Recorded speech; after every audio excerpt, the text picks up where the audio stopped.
I didn't mean to hit go live.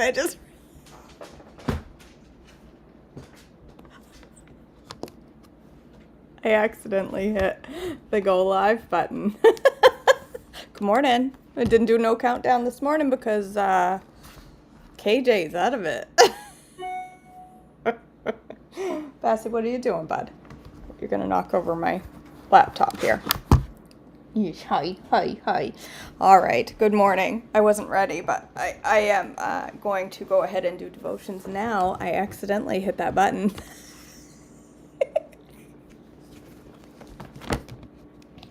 It's a way to start the day. Oh my goodness.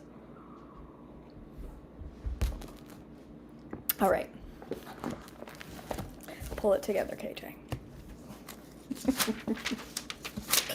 It's March. Ooh, this looks like a long one today. March 19th, Saturday. Harvest offerings and tithes. Deuteronomy 26, 1 through 15. When you enter the land the Lord your God is giving you as a special possession, and you have conquered it and settled there, put some of the first produce from each of the crops you harvest into a basket and bring it into the designated place of worship, the place the Lord your God chooses for his name to be honored. Go to the priest in charge at the time and say to him, with this gift I acknowledge to the Lord your God that I have entered the land he swore to our ancestors that he would give us. The priest will then take the basket from your hand and set it before the altar of the Lord your God. You must then say in the presence of the Lord your God, my ancestor Jacob was a wandering Aramaean, not Armenian, Aramaean, who went to live as a foreigner in Egypt. His family arrived few in number, but in Egypt they became a large and mighty nation. When the Egyptians oppressed and humiliated us by making us their slaves, we cried out to the Lord, the God of our ancestors. He heard our cries and saw our hardships, toils, and oppression. So the Lord brought us out of Egypt with a strong hand and a powerful arm, with overwhelming terror, and miraculous signs and wonders. He brought us to this place and gave us this land flowing with milk and honey. And now, O Lord, I have brought you the first portion of harvest you have given me from the ground. Then place the produce before the Lord your God, and bow to the ground in worship before him. Afterward, you may go and celebrate, because all of the good things... My phone's going nutty. I gotta turn that off. It's distracting. Afterward, you may go and celebrate because of all the good things the Lord your God has given to you and your household. Remember to include the Levites and foreigners living among you in the celebration. Every third year you must offer a special tithe of your crops. In this year, the special tithe you must give your tithes to the Levites, foreigners, orphans, and widows, so that they will have enough to eat in your towns. Then you must declare in the presence of the Lord your God, I have taken a sacred gift from my house and given it to the Levites, foreigners, and orphans and widows, just as you have commanded me. I have not violated or forgotten any of your commands. I have not eaten any of it while mourning. I have not handled it while I was ceremonially unclean, and I have not offered any of it to the dead. I have obeyed the Lord my God, and have done everything you commanded me. Now look down from your holy dwelling place in heaven and bless your people Israel in the land you swore to give your ancestors. In the land you swore to give our ancestor. In the land you swore to our ancestors to give us, a land flowing with milk and honey. A call to obey the Lord's commands. Deuteronomy 26, 16 through 19. Today the Lord your God has commanded you to obey all these decrees and regulations, so be careful to obey them wholeheartedly. You have declared today that the Lord is your God, and you have promised to walk in his ways and to obey his decrees and commands and regulations, and to do everything he tells you. The Lord has declared today that you are his people, his own special treasure, just as he promised, that you must obey his commands. And if you do, he will set you high above all the other nations he has made. Then you will receive praise, honor, and renown. You will be the nation that is holy to the Lord your God, just as promised. The altar on Mount Ebal, Deuteronomy 27, 1 through 10. Then Moses and the leaders of Israel gave this charge to the people. Obey all these commands that I am giving you today. When you cross the Jordan and enter the land the Lord your God is giving you, set up some large stones and coat them with plaster. Write this whole body of instruction on them when you cross the river and enter the land the Lord your God is giving you, a land flowing with milk and honey, just as the Lord, the God of your ancestors, promised you. When you cross the Jordan, set up these stones at Mount Ebal and coat them with plaster, as I am commanding you today. Then build an altar there to the Lord your God, using natural, uncut stones. You must not shape the stones with an iron tool. Build the altar of uncut stones and use it to offer burnt offerings to the Lord your God. Also sacrifice peace offerings on it and celebrate by feasting there before the Lord your God. You must clearly write all these instructions on the stones coated with plaster. Then Moses and the Levitical priests addressed all Israel as follows: O Israel, be quiet and listen. Today you have become the people of the Lord your God. So you must obey the Lord your God by keeping all these commands and decrees that I am giving you today. Curses from Mount Ebal, Deuteronomy 27:11-26. That same day Moses also gave this charge to the people: when you cross the Jordan River, the tribes of Simeon, Levi, Judah, Issachar, Joseph, and Benjamin must stand on Mount Gerizim and proclaim a blessing over the people. And the tribes of Reuben, Gad, Asher, Zebulun, Dan, Naphtali must stand on the Mount Ebal to proclaim a curse. Then the Levites will shout to all the people of Israel, "Cursed is anyone who carves or casts an idol and secretly sets it up. These idols, the work of craftsmen, are detestable to the Lord." And all the people will reply, "Amen." "Cursed is anyone who dishonors father or mother." And all the people will reply, "Amen." "Cursed is anyone who steals property from a neighbor by moving a boundary marker." And all the people will reply, "Amen." "Cursed is anyone who leads a blind person astray on the road." And all the people will reply, "Amen." "Cursed is anyone who denies justice to foreigners, orphans, or widows." And all the people will reply, "Amen." "Cursed is anyone who has sexual intercourse with one of his father's wives, for he has violated his father." And all the people will reply, "Amen." "Cursed is anyone who has sexual intercourse with an animal." And all the people will reply, "Amen." "Cursed is anyone who has sexual intercourse with his sister, whether she is the daughter of his father or his mother." And all the people will reply, "Amen." "Cursed is anyone who has sexual intercourse with his mother-in-law." And all the people will reply, "Amen." "Cursed is anyone who attacks a neighbor in secret." And all the people will reply, "Amen." "Cursed is anyone who accepts payment to kill an innocent person." And all the people will reply, "Amen." "Cursed is anyone who does not affirm and obey these terms of the instructions." And all the people will reply, "Amen." Blessings for obedience. Deuteronomy 28:1-14. If you fully obey the Lord your God and carefully keep all his commands that I am giving you today, the Lord your God will set you high above all the nations of the world. You will experience all these blessings if you obey the Lord your God. Your towns and your fields will be blessed. Your children and your crops will be blessed. The offspring of your herds and flocks will be blessed. Your fruit baskets and breadboards will be blessed. Wherever you go and whatever you do, you will be blessed. The Lord will conquer your enemies when they attack you. They will attack you from one direction, but they will scatter from you in 7. The Lord will guarantee a blessing on everything you do and will fill your storehouses with grain. The Lord your God will bless you in the land he is giving you. If you obey the commands of the Lord your God and walk in his ways, the Lord will establish you as his holy people, as he swore he would do. Then all the nations of the world will see that the people claimed by the Lord, and they will stand in awe of you. The Lord will give you prosperity in the land he swore to your ancestors to give you, blessing you with many children, numerous livestock, and abundant crops. The Lord will send rain at proper times from his rich treasury in the heavens, and will bless all the work you do. He will lend to many nations, but you will never need to borrow for them. You will lend to many nations, but will never need to borrow from them. If you listen to these commands of the Lord your God that I am giving you today, and if you carefully obey them, the Lord will make you the head and not the tail, and you will always be on the top and never at the bottom. You must not turn away from any of the commands I am giving you today, nor follow any other gods and worship them. Curses for disobedience. Deuteronomy 28:15-29:1. But if you refuse to listen to the Lord your God and do not obey all the commands and decrees I am giving you today, all these curses will come and overwhelm you. Your towns and your fields will be cursed. Your fruit baskets and breadboards will be cursed. Your children and your crops will be cursed. The offspring of your herds and flocks will be cursed. Wherever you go and whatever you do, you will be cursed.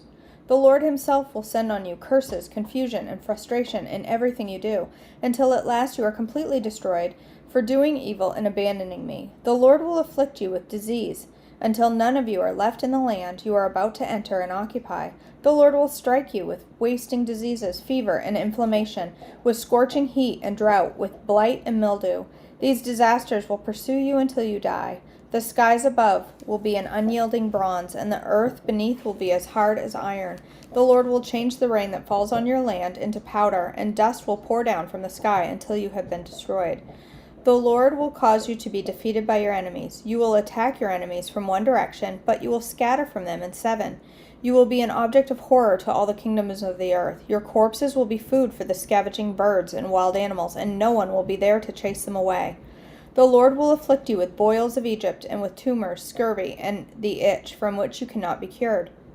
The Lord will strike you with madness, blindness, and panic. You will grope around in broad daylight, like a blind person groping in the darkness, but you will not find your way. You will be oppressed and robbed continually, and no one will come to save you. You will be engaged to a woman, but another man will sleep with her. You will build a house, but someone else will live in it. You will plant a vineyard, but you will never enjoy its fruit. Your ox will be butchered before your eyes, and you will not eat a single bite of the meat. Your donkey will be taken from you, never to be returned. Your sheep and goats will be given to your enemies, and no one will be there to help you. You will watch them as your sons and daughters are taken away as slaves. Your heart will break for them, but you won't be able to help them. A foreign nation you have never heard about will eat the crops you worked so hard to grow. You will suffer under constant oppression and harsh treatment. You will go mad because of the tragedy you see around you. The Lord will cover your knees and legs with incurable boils. In fact, you will be covered from head to toe. The Lord will exile you and your king to a nation unknown to you and your ancestors. There in exile you will worship gods of wood and stone. You will become an object of horror, ridicule, and mockery among the nations to which the Lord sends you. You will plant much, but harvest little, for locusts will eat your crops. You will plant vineyards and care for them, but you will not drink the wine or eat the grapes, for worms will destroy the vines. You will grow olive trees throughout your land, but you will never use the olive oil, for the fruit will drop before it ripens. You will have sons and daughters, but you will lose them, for they will be led away into captivity. Swarms of insects will destroy your trees and crops. The foreigners living among you will become stronger and stronger, while you will become weaker and weaker. They will lend money to you, but you will not lend to them. They will be the head, and you will be the tail. If you refuse to listen to the Lord your God and to obey the commands and decrees he has given you, all of these curses will pursue and overtake you until you are destroyed.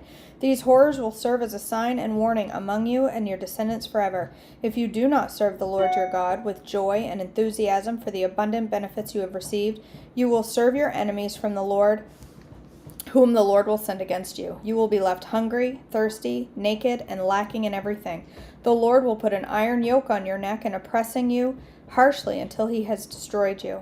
The Lord will bring a distant nation against you from the end of the earth, and it will swoop down on you like a vulture. It is a nation whose language you do not understand, a fierce and heartless nation that shows no respect for old and no pity for the young. Its armies will devour your livestock and crops, and you will be destroyed. Then they will leave you no grain, new wine, olive oil, calves, or lambs, and you will starve to death. They will attack your cities and all the fortified walls in your land. The walls you trusted to protect you are knocked down. They will attack all the towns in the land the Lord your God has given you.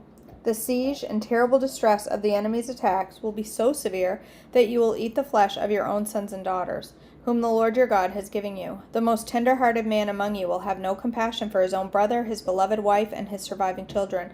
He will refuse to share with them the flesh he is devouring, the flesh of one of his own children, because he has nothing else to eat during the siege and terrible distress that your enemy will inflict on all of your towns. The most tender and delicate women among you, so delicate she would not so much as touch the ground with her foot, will be selfish towards her husband she loves and toward her own sons and daughters.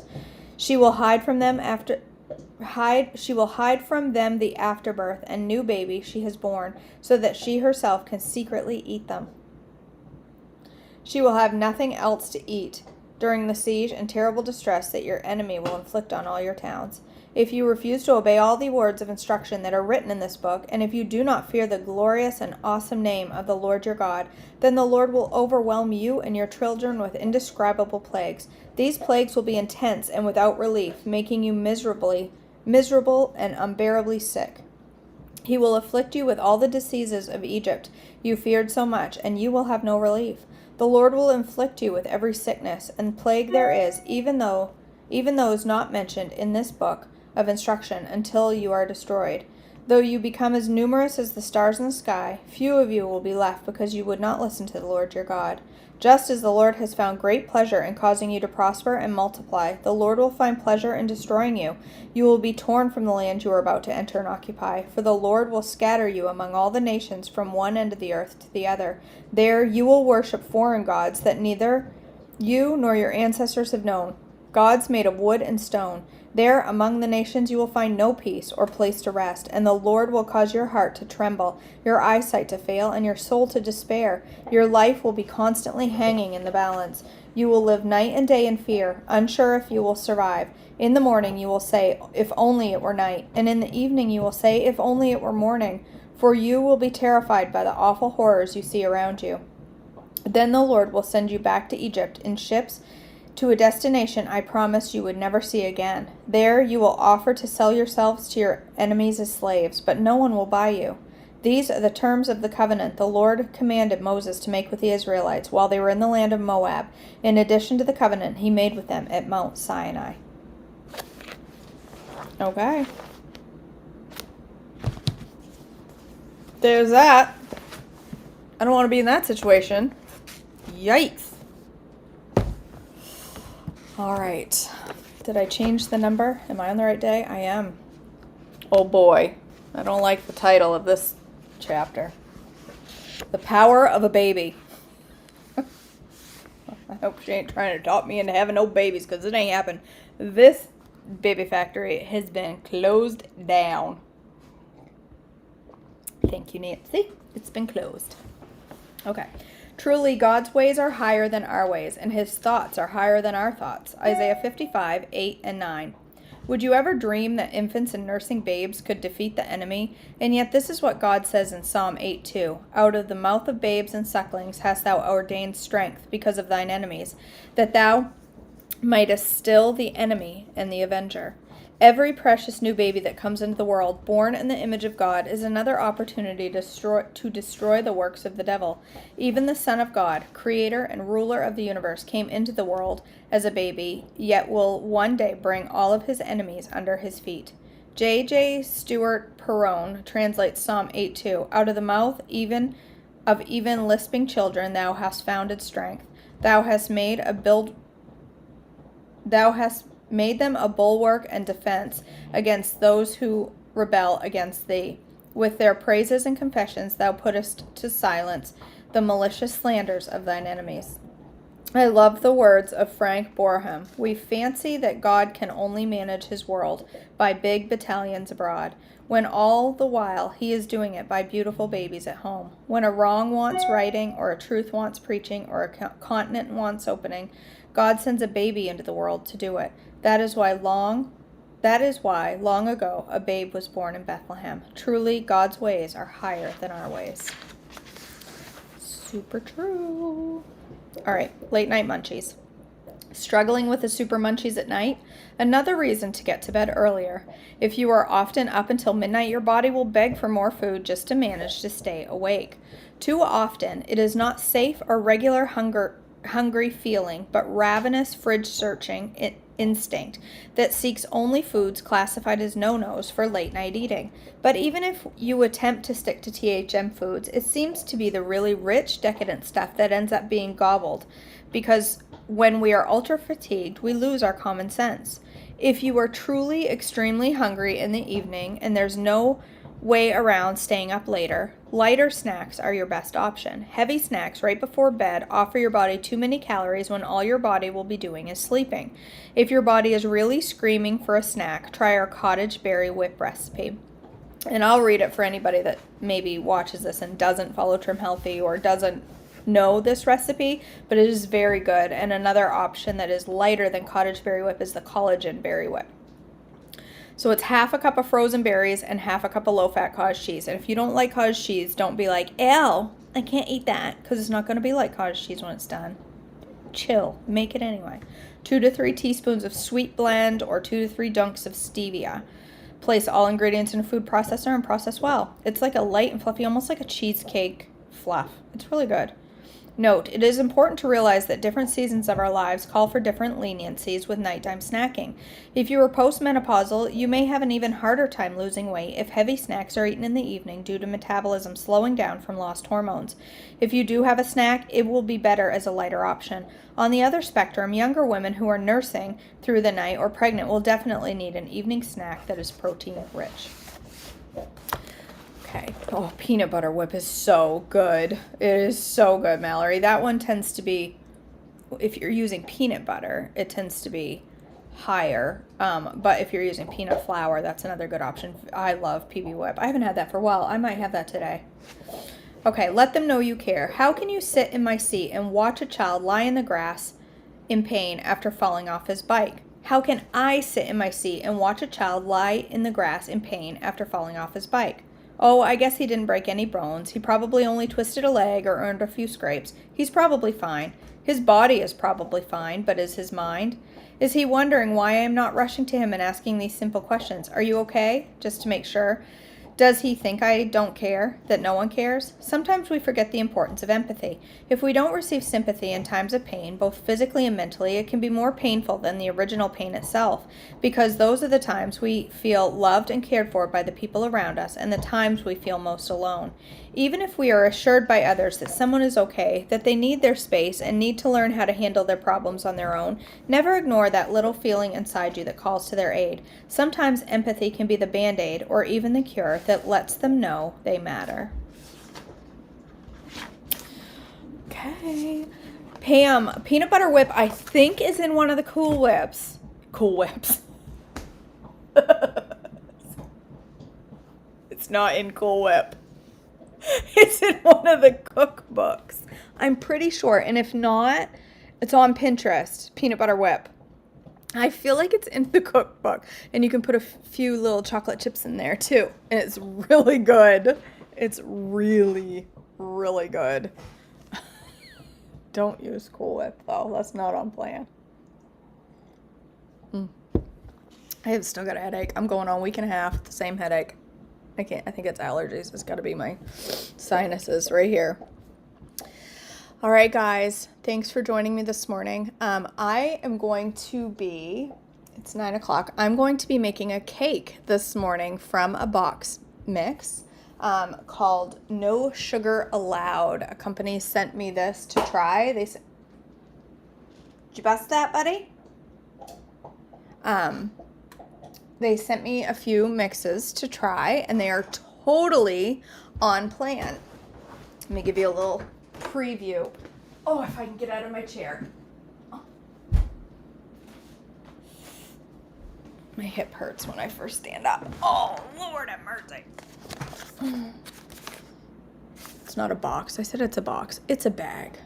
I was wrong. But this also has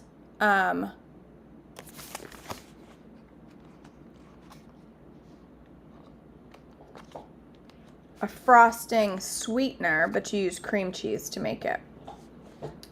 So, where's the instruction? Oh, I better get cream cheese out. So, this is what we're going to make today. Chocolate cake. It says super moist. I'm excited to give this a go. See how it comes out. It has perfectly on plan ingredients. It only has 2 carbs in a serving, and it's only 7 grams of fat in a slice. So it's not even super high fat. So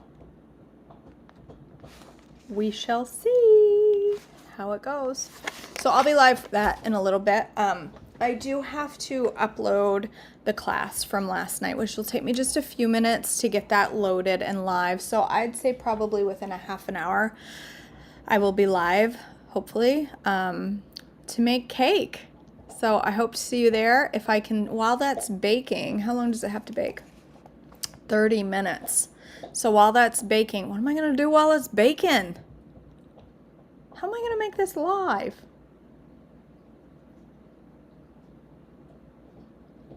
I don't know. We'll figure it out. We'll make something else in between. Maybe I'll make some, I don't know. We'll figure it out. I'll have some breakfast or something in between. It'll be a long video this morning while I bake a cake, but that's okay. All right, you guys. I love you all. Have a blessed day. And if I don't see you for breakfast, I'll see you back tomorrow.